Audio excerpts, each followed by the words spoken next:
Hi everyone, and welcome to A&P with Dr. O. In this video, we're going to look at a sagittal view of the brain. When we look at our sagittal view, we're able to then see a lot of our internal brain structures that weren't visible when we looked at that surface or external view of the brain. We can kind of get our bearings here. So we know that this large portion of the brain here is the cerebrum. So what we're looking at is just one of the hemispheres. So one of the cerebral hemispheres. So this would be our left cerebral hemisphere. And then we have one of the hemispheres of the cerebellum. So this would be our left cerebellar hemisphere. Now, when we have the brain in this sagittal view, or if we do a sagittal cut, what's exposed in the cerebellum is all of this white matter that looks like a tree.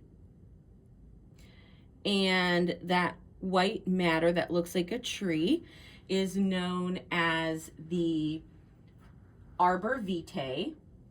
And that actually means the tree of life.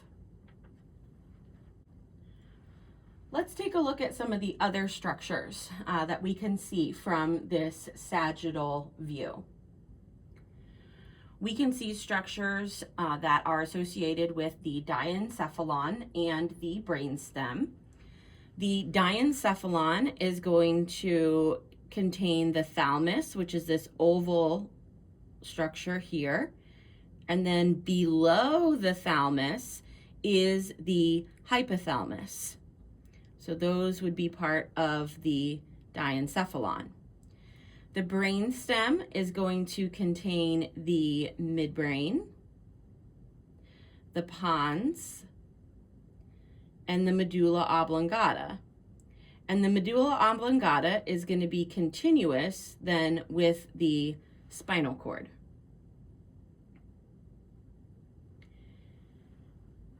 Above the thalamus is the choroid plexus. So this would be the choroid plexus right here. And what that does is it is going to produce cerebrospinal fluid.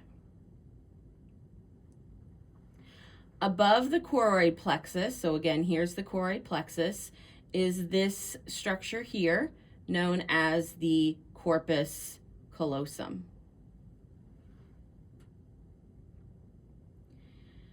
Associated with the midbrain, we also can see the corpora quadrigemina. So that's this structure here.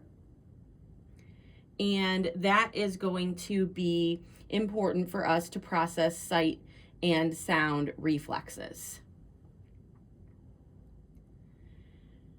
Other things to note, we can see the mammillary body. That's going to be right here.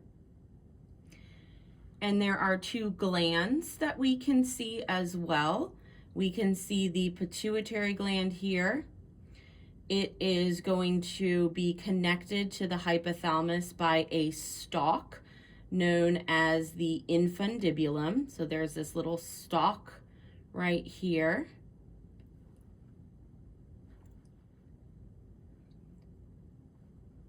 I went ahead and adjusted the model so we could see that stalk a little bit better, that little white stalk there. So pituitary gland, hypothalamus, and then this stalk here that connects the two is the infundibulum. The other gland that we can see is the pineal gland. So that's this small gland that we can see here.